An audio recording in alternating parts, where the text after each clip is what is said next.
Good morning guys! For today's video, maga nga po ako gumising para maganda ng breakfast namin. Bali po magpiprito po ako dyan ng talong at dried fish. Shout out nga pala sa isa sa customer ng hobby ko na nagbigay ng dried fish. Thank you very much. Ayun, ingat po palagi. God bless. O diba guys, pagka humble ka at mabait ka, malapit ka sa blessing. Thank you po. Nice. Ito nga po guys, at maghahanda na ako ng aking piprituhin. Bali po wala pa po akong hila-hilamos dyan. Medyo agad ng kusina ang inahin.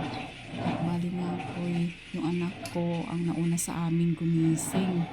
Kasi alas 6 gising na siya para maglaro na.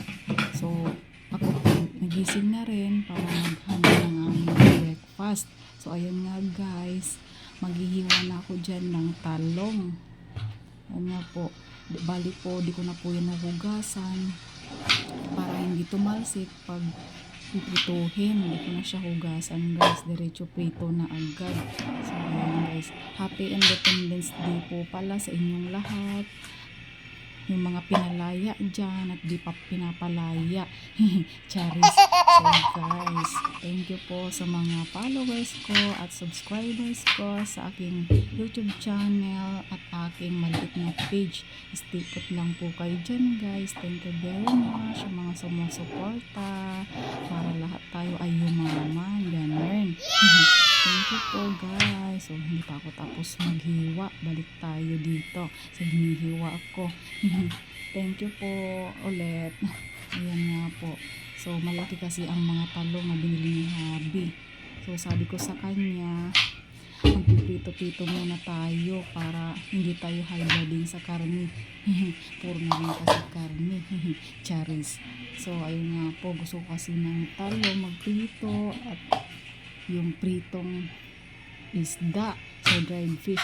So tamang-tama nagbigay ng blessing. Thank you very much again. So ayan nga guys, handa na ang aking lulutuin. Nakapaghiwa na ako. Salamat po sa pag-watch ng aking video.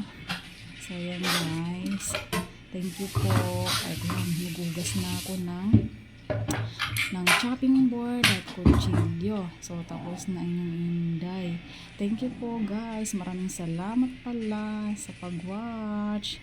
Thank you guys. And God bless you always to all. Maraming salamat po. And again. Bye-bye.